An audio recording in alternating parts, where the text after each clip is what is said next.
ചെയ്യുന്നത്. പ്രധാനമായിട്ടും നമ്മുടെ വീട് നേരത്തെ ഉണരുന്ന വീടാവുക. നമ്മളെല്ലാവരും പള്ളിയിൽ വരുന്നവരാണ്. നമ്മളെ ഭാര്യമാര് നമ്മൾ വരുന്നതിന് മുമ്പ് എഴുന്നേറ്റിട്ടുണ്ടാവും. പക്ഷെ മക്കളും കൂടി എഴുന്നേൽക്കുന്നുണ്ടോ? എല്ലാ അർത്ഥത്തിലും നേരത്തെ ഉണരുന്ന വീട് അത് നമ്മുടെ ഓരോ പ്രവർത്തകന്റെയും ഒരു സംസ്കാരമാവനമാണ്. രണ്ടാമത്തേത്, രാവിലെ സമയത്തിന് പ്രത്യേകം ബർക്കത്തുണ്ട്.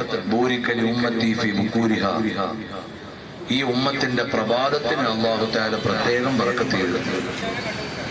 നബി സല്ലല്ലാഹു അലൈഹി വസല്ലം ഒരു സംഘത്തെയോ ഒരു സൈന്യത്തെയോ ഒക്കെ അയക്കുമ്പോൾ രാവിലെയാണ് അയക്കുക, ആ സമയത്തിന്റെ അനുഗ്രഹം കിട്ടാൻ വേണ്ടി. ഈ ഹദീസുകൾ ഉദ്ധരിക്കുന്ന മഹാന്മാരിൽ ചിലർ കച്ചവടക്കാരായിരുന്നു. അവർ രാവിലെ തന്നെ പോയി അവരുടെ കച്ചവടങ്ങളിൽ പ്രത്യേകം ബർക്കത്ത് കിട്ടിയത് ചരിത്രങ്ങളിലുണ്ട്. അതോടൊപ്പം തന്നെ രാവിലെ വലിയൊരു പ്രതീക്ഷയുടെ സമയമാണ്. നമ്മുടെ ഈ പദ്ധതിയുടെ പേര് ഏർലി ബേർഡ്സ് എന്നാണ്. നേരത്തെ ഉണരുന്ന പക്ഷികൾ. കോടിക്കണക്കിന് പക്ഷികൾ രാവിലെ പറന്നു പോയി കഴിഞ്ഞു. ഒന്നുമില്ല, പള്ള കാലിയാണ്, ഒരു കമ്പനിയിലും ജോലിയില്ല, എവിടെയൊന്നും കരുതി വെച്ചിട്ടില്ല. അള്ളാഹുവിൽ പ്രതീക്ഷിച്ചുകൊണ്ട് രാവിലെ പറന്നു പോവാണ്. ഏതോ പാടത്തുനിന്ന് ഏതോ ആളെ വീട്ടിൽ നിന്ന് ഭക്ഷണം കഴിച്ച് വൈകുന്നേരം വൈകുന്നേരം സംതൃപ്തിയോടെ മടങ്ങി വരും.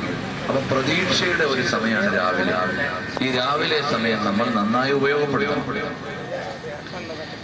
രണ്ടാമത്തെ കാര്യം, ഒരു വിശ്വാസിയെ സംബന്ധിച്ചിടത്തോളം ഹിദായത്ത് കഴിഞ്ഞാൽ ആരോഗ്യം. നമുക്ക് ചില ആരോഗ്യശീലങ്ങൾ ഉണ്ടാവും. ഇന്ന് നമ്മൾ നടന്നത് ഒരു റോഡ് ഷോയ്ക്ക് വേണ്ടി നടന്നതല്ല. എന്നും നമ്മളിൽ ഒരു അല്പസമയം വിയർക്കുന്ന വ്യായാമം ഉണ്ടാകണം എന്ന് പഠിപ്പിക്കാൻ വേണ്ടി നടന്നതാണ്. ചില ആളൊക്കെ വിചാരിച്ചു കോട്ടക്കൽ വൈകുന്നേരം നടക്കുന്ന മാതിരിയുള്ള നടത്താണ് രാവിലെ ഇവിടെ. അല്ല, ഇത് കയ്യും വീശി നല്ല തടി ഇളകുന്ന മാതിരി കുറച്ച് സമയം നടക്കുക, അല്ലെങ്കിൽ വ്യായാമം ചെയ്യുക.